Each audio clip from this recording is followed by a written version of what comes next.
Geoff McFetridge.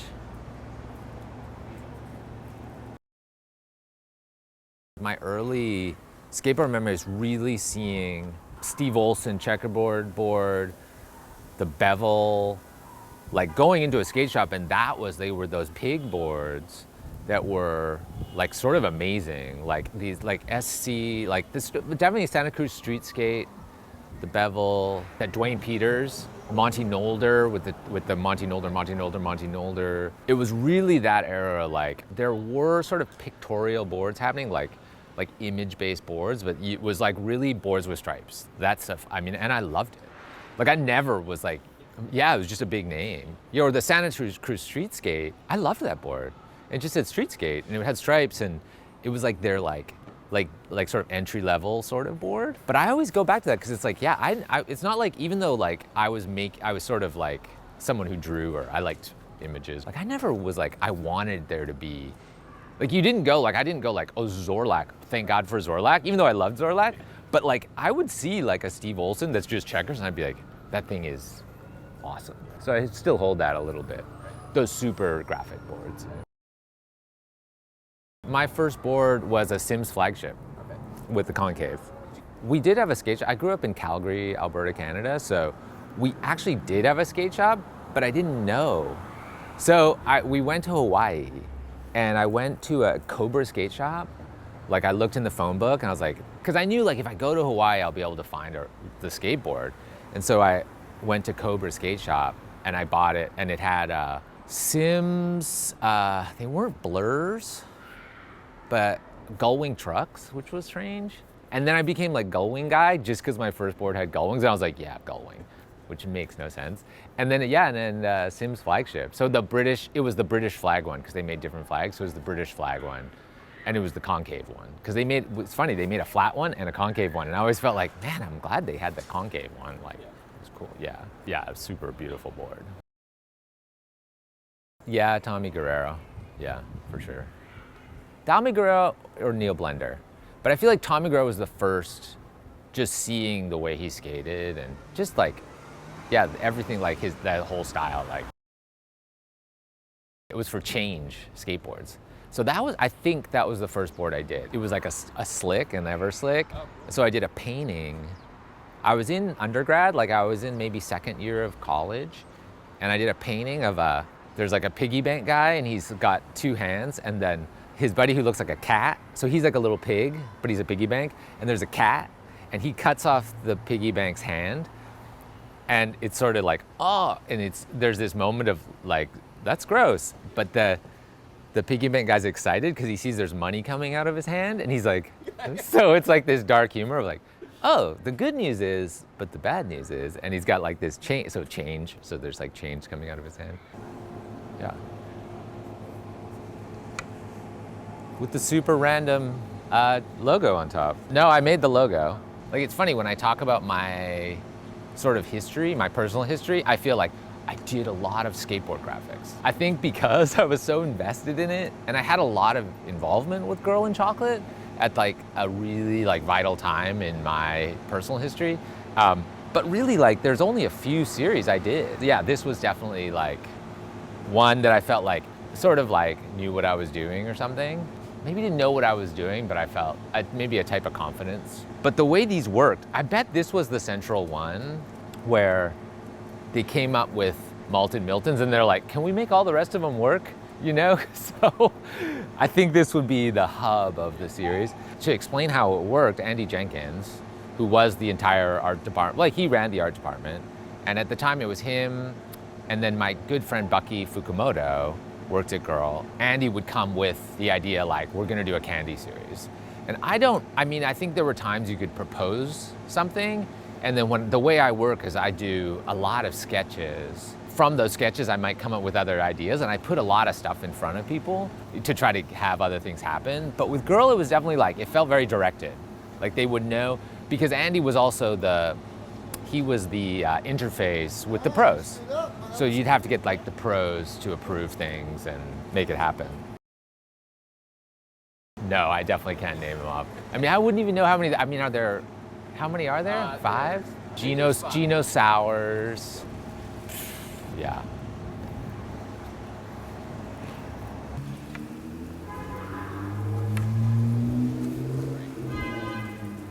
Oh, and look, this one has no top graphic. I have like a history of printmaking. Like I basically got started, my first like professional jobs were like working in a silkscreen factory. I mean, this is after I went to grad school and stuff. For me, this was like, oh, this is like pop art, that I'm gonna make a piece of art. I was likening it to making the Andy Warhol soapboxes, right? But like for me, it was like taking then, what if you took a Brillo box and destroyed it?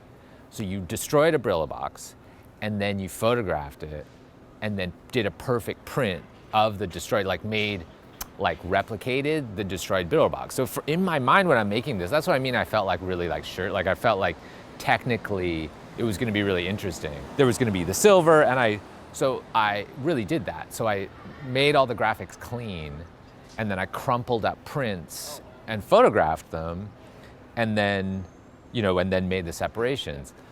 But the sort of like the rudimentary, this moment, so this is before they went to transfers, obviously, and everything. And it sort of got like the production of it became sort of rudimentary. Like I remember like looking at it on screen, like in Illustrator or whatever, it looked really like, oh, like it really was captured. And then once it was on the decks, I felt like, oh, it just looks wiggly. You sort of lose, because Brillo boxes are boxes, they're not flat. But yeah, like that, so like that's the sort of production of it. The originals would be with them. Everything was delivered as a digital file then. So what I would have, in my archive, I would probably have, I save everything. I definitely have the drawings, I would have the drawings, and then the crumpled up versions of the drawings probably. Yeah, and then I think this El Chocolate, that might have been designed by someone else. That might have been done by Bucky or somebody and delivered to me. Because there was a bunch of teas, and I mean, why would you do, that's really gonna sell, like a El Chocolate, it just felt like, I don't know. It was supposed to be like maybe a Mexican hot chocolate company or something. And then that logo, that blocky logo, it sort of came out of the Drip series maybe, but I would do all these things, and that was just just a sketch. And then it goes on, and I see people, you'll see that t-shirt around, they did a lot of those shirts, and it's strange because it's rare that I don't have, I do have a story with it, how I came up with this and what I was imagining. And then there's some things that you do, you're just I just did that. I don't it, it's sort of blocky type with the block behind it, but I can't, but that's pretty rare for me, because the way I make things is I tell myself a story, and no one else might know the story, but at least I have it for myself. That's my sort of my motivation, like a method actor, I'm motivated by something that no one's telling me to do, but I kind of invent for myself, so.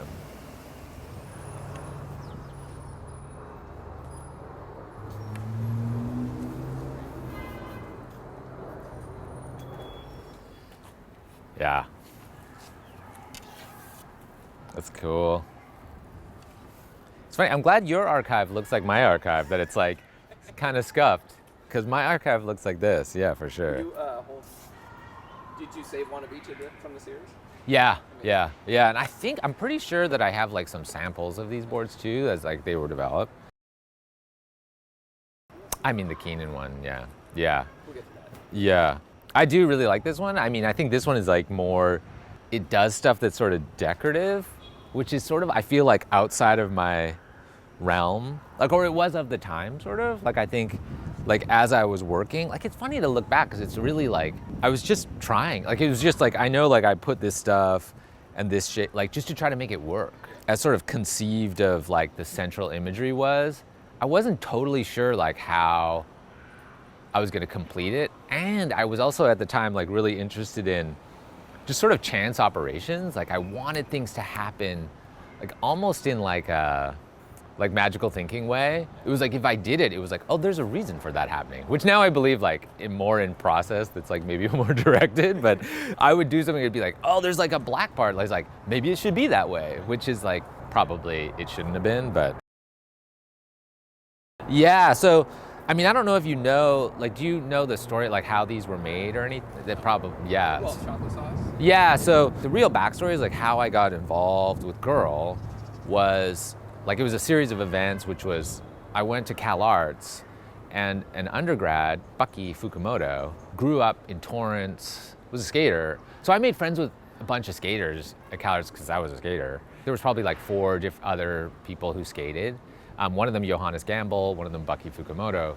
And Bucky somehow, because he grew up in California, he knew people in the sort of skateboard world. So he got a job at Girl, and he brought a lot of people. He introduced me to Andy Jenkins. Yeah, so anyway, so it sort of created from that moment. So that connection was like, it was really like a Cal Arts connection. And there was a moment where I actually took a job at Girl, but then it fell apart. So I was gonna actually work there full time at some point. And that was around the time, that was just after I did this series. But yeah, I went into, like I took cardboard, like white, and like glued cardboard thick. And I'd drawn these sort of really simple pictures of like just characters. And I wanted them to be silhouettes. I didn't want it to be like, that doesn't look like anybody. It was meant to be like just iconic. And so I did the drawing and drew them on cardboard that were probably not much bigger than this. And then I cut the cardboard to create like a little bit of depth, but it was really shallow. I probably should have used foam core, but I was worried the foam would saturate. So it was cardboard, and then I painted it all white. And then I went to Girl, and they had a GX 1000. So I went to, and I didn't have a camera, so I went to Girl, and we just used like a tripod and pointed it down, and I put it on the floor of the Girl, like the art dump, like it was outside of Andy's office. Like I remember it was like, I feel like Johannes was like editing a video behind me, Andy was like working, and then somebody was helping me. Maybe Johannes was helping me or Bucky. And so when we point the camera down, since it's not like done on like a copy stand where you can point straight down. So I had to pour the chocolate from like above the lens. So I had to pour it like really high. Like I was like 4 feet above it. And I brought 2 things of Hershey's chocolate syrup, and I hadn't done any tests. And I also didn't have any backups. Like I only had enough silhouettes for guys. So I poured it out and we filmed it. And it was sort of like, it was really great. That's why the Keanu one is so amazing, because I had to get the basketball. So it was like, I had to sort of get I had to aim it. Like by then I had like better aim,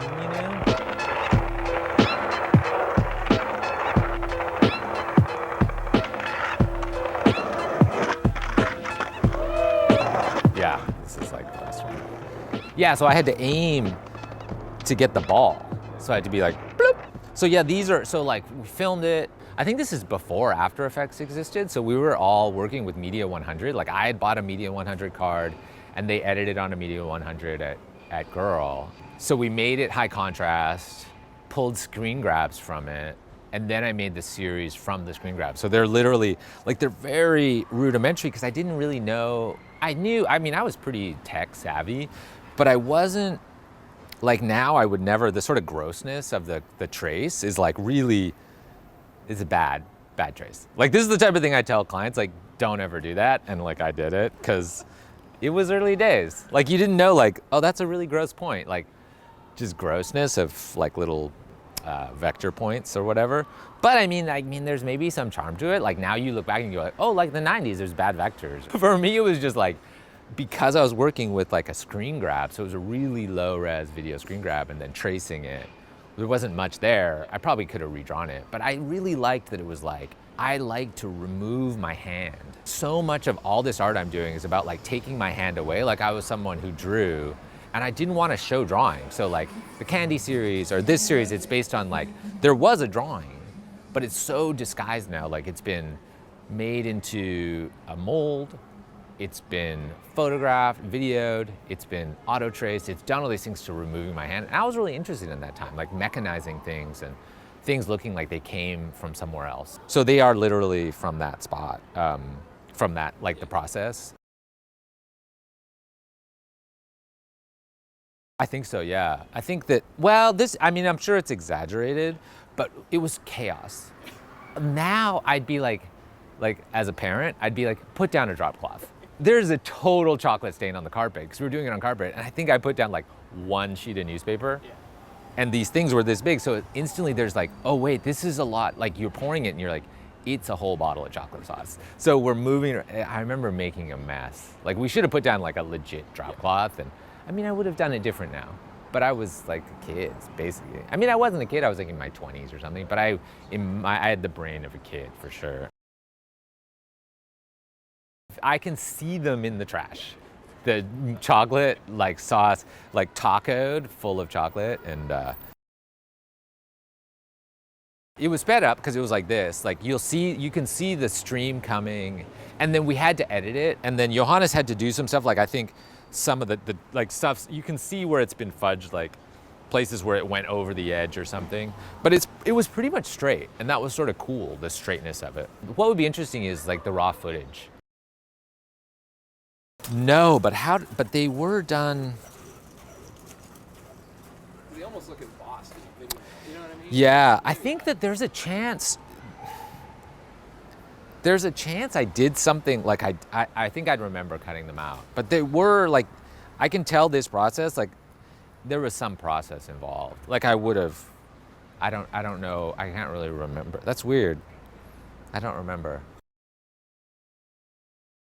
It's really ideal for things to sort of come alive, you know, for things to like create their own like momentum, and you sort of like, that feels really nice. And I think it's just like when you're taking something, it's like moving far away from design and it's moving towards just sort of art making. I think in art making, you're like sort of doing something and you want that to lead to something else. You're not like, I'm done. You know, the ideal is like you're creating materials and the materials become useful. The materials like communicate something outside of, you know, its process. I never thought like, this will be a series. It was just like, I hope this works. And then when you're doing it, it's sort of magical, and then it becomes like something else, yeah.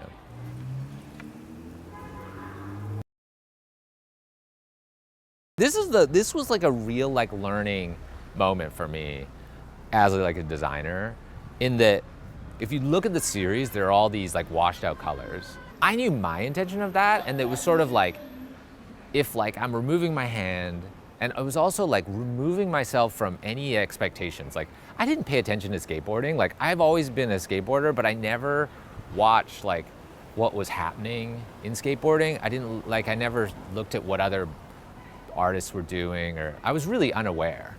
But I did know that I was like, I'm gonna use colors that probably people wouldn't use, which are these like washed out sort of weird colors. And that was like for no purpose but to be like, okay, I have this sort of interesting piece of art, but it was black and white. It was chocolate colored. And I was like, and it should be color. So I'm just arbitrarily adding color. So I had no reason to pull things. So I just pulled these like washed out colors. And then Keenan was like, I got the note back. It was like, the guys like the boards, but Keenan wants to change his color.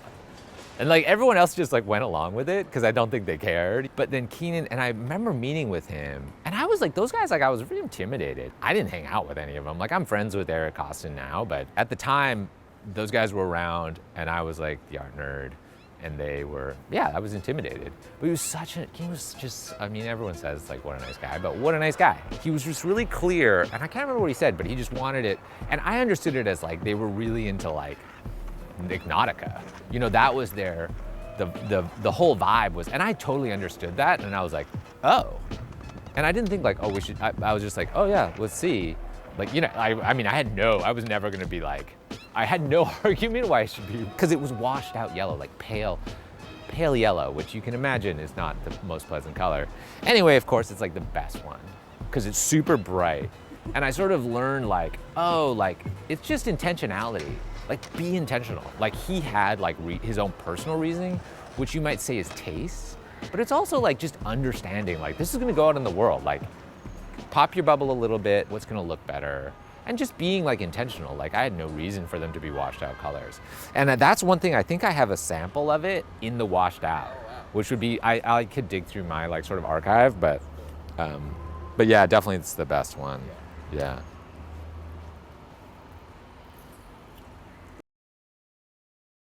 Yeah, I was wondering, I was like, am I gonna send it?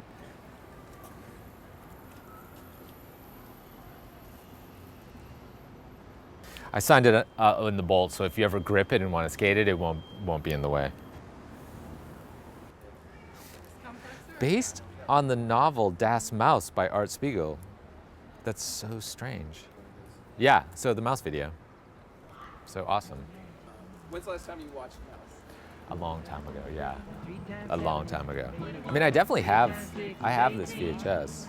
Yeah. And that's like, I did the poster for Brothers from Different Mothers. That's from the same era. What's interesting is, like, I didn't know Spike then. So all of this was happening. And I was having zero interaction with Spike. So I met Spike through Sophia. Like I'd done Virgin Suicides titles and I was working for her. And then I met Spike, which is sort of interesting. Like it'd be like, Spike's car is there. Like Spike's car would like live at Girl for a period of time, but it took like a really long time to meet Spike. Yeah, no, I was working at Grand, I was like deep in his circle. I really didn't, I mean, I'm saying I didn't meet him, like I didn't even shake his hand. I mean, I really didn't ever meet him. And so even though I was like, I was working at Grand Royal, working for his wife, working at Girl, doing titles in like Mouse, and now it seems really strange. Yeah, but also like looking back, it's like, was this a really short period of time? Like, was this like 6 months? Like, it seems like it was years, but maybe if you look at the dates, it's like, oh yeah, there was only this very short period of time. I have like a terrible memory for that stuff. When I watch like your work and I watch the things you make and I watch people involved in skateboarding, I've always been like the opposite. As much as I watch videos, I love skate culture, but I've never known who pros are. I've never like cataloged lines, or I think I was even unaware, like as a skateboarder, like it took me a long time to even like sort of absorb technique, like how people like would like apply technique that it was like, oh no, you have to have your feet on the bolts and then this foot sideways and you'll make it work. For me, like skateboarding is always just this amorphous, like, oh, it's just like this magical thing that like things happen and you see what you see. It's like the opposite of a sort of a comprehensive like knowledge, which maybe I don't have of anything. Really with skateboarding, it's like just, I sort of like I would see what I would see, but I wouldn't really keep track of it. So when I would watch, like if I'm watching Mouse, I just was watching it like a movie. I wouldn't be like, oh, this is what is different. Skateboarding is evolving and what this trick is, like it's really important that this was done switch because this person had done it regular, and like it's completely over my head.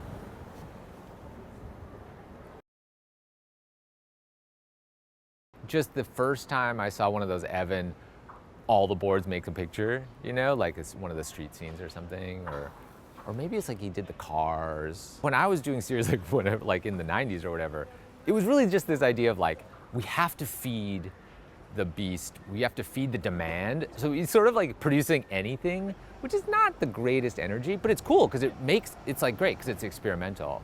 And then there's like, Evan is this sort of like, no, it's like elevated. It's more like jazz or poetry. Yeah, than it is like something that's like marketing, like ephemera. Yeah, those Evan boards, like just the Evan time was so cool. That era was like definitely what was looming. It was just like logo boards. They sort of made all this sort of like, this artist work sort of redundant. You know, I think like skateboarding is like a really good like model for like, where does like the sort of the independence of the artist, like an artist's vision applied to like a brand, like it's a brand. So how does that intersect? And then you have pros. So it's like, do you just want the pro to sign the board? Do you want to feel like the pro made it? Do you want to feel like the pro worked with an artist? Do you want to feel like an artist is interpreting the pro? Like all those sort of dynamics is like, now the whole world sort of does that. You know, like you go like, do you want the Pharrell thing that he made? Or do you want the Pharrell thing that Adidas made and just got his okay? Now as a consumers, we're all very aware of that. You might want neither. Or you want the thing that's like Pharrell did, but it's just like a white board, but it's set, you're just like, I know Pharrell did this.